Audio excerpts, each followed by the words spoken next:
According to Dr. Ben, the original name of Africa was Alkebulan. Africa, the whole continent, was also called Ethiopia. As a matter of fact, the Atlantic Ocean was called the Ethiopian Sea. So there were several different names. Africa was really described by different tribes. It wasn't a whole monolithic society. But eventually, they named Africa after a European. Africa was not called Africa. It's actually named after the one who actually conquered the Carthaginian, Scipio Africanus. So they usually, the Roman types of system is that the conquering general gets to name the region he conquers.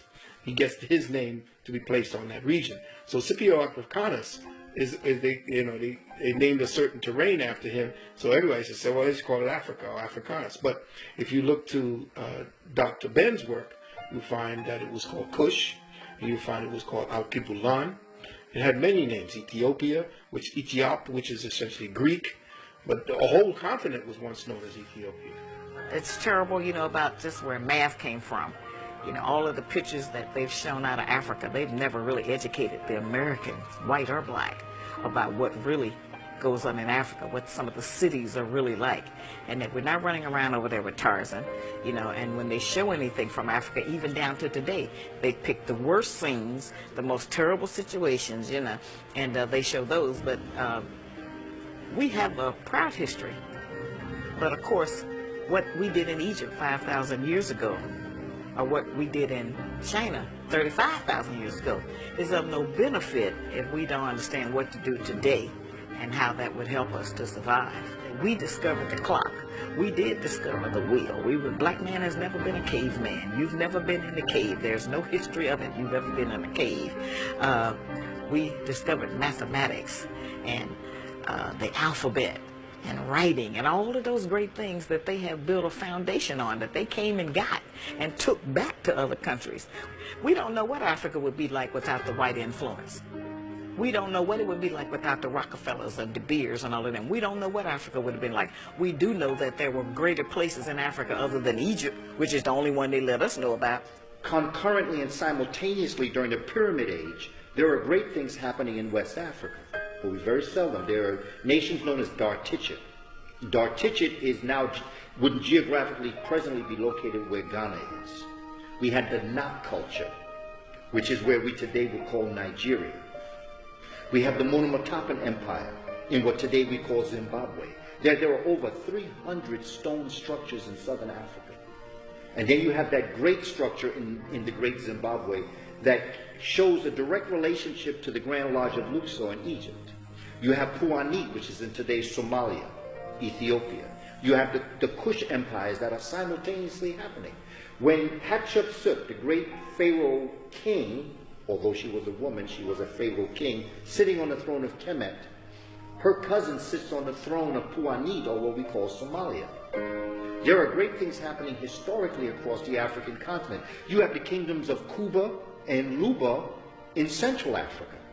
Mansa Musa was the king of Mali in the 1300s, very wealthy brother. During the dark age of Europe was going through a dark age, Africa was thriving. It was the gold capital. Mansa Musa was considered the wealthiest man on the planet at the time. Mansa Musa had a very well-known pilgrimage to Mecca, where he went to Egypt and went to Mecca and went through Egypt, and he gave out so much gold it threw off the Egyptian economy. In today's terms, Mansa Musa gave away what would be the equivalent of $100 million in gold. The African was the first race to circumnavigate the entire globe. All over Africa, all over the world, the peoples of color that they call Africans, Alkebulanans, we were all over the world. So to say that in Ghana they had the Ashanti, they had, all over. We had powerful dynasties, so innumerable we couldn't even name them. Because remember, we had hundreds of thousands of years, and that's the secret. They cut us off at 6,000 because anything beyond that they could say is mystery. They could say is myth. So when you control the information, which is essentially what they've learned to do, under the Vatican they have about 6 to 8 miles of storage space that have all of our artifacts. And the Virgin Mother being black, all of the faces, we have to take apart the layers that are actually constructed in the lie. They're layered. For instance, you have a discipline in academia called Egyptology. Now, what is Egyptology? They say, well, it's the study of Egypt. Well, no, it's not the study of Egypt. Egyptology was created by the Vatican in order to make sure that there was a screening mechanism in place to explain away the truth that was being excavated every year, that kept giving them proof of who the ancient Kemites were.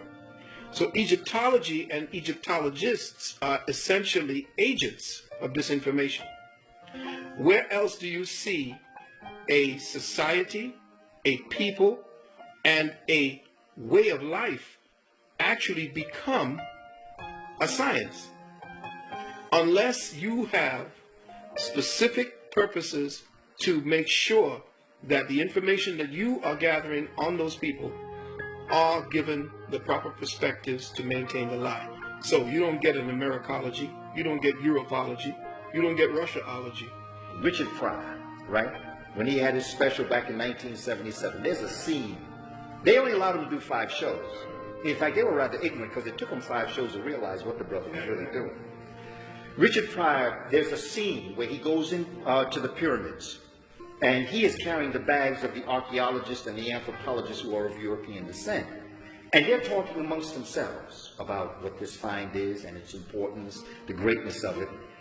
And Richard Pryor is in this temple looking all around, and he begins to say, but all these people are black. He said, look at that guy over there, that guy looks like my uncle. And he's just, it's humorous, but what Richard Pryor is actually talking about is that, these are black people in these pyramids, and these are the people that built these pyramids. He's saying, wait a minute, these people... And then all of a sudden, the camera begins to show the anthropologists of European descent, and they start to nudge each other because they realize, hey, the guy carrying the bags is looking around, and he's learning some things in here. So very quietly, you see them backing out of the pyramid, right? And Richard Pryor is still there talking about how great the pyramid is, and then all of a sudden, they show you the door close, and all of a sudden, the scene goes black. Which means that was a blackout on the information for black folk to understand their history. This is what Richard Pryor was dropping on us in 1977. This is what actually has happened. Richard was telling us, this is what has happened to us.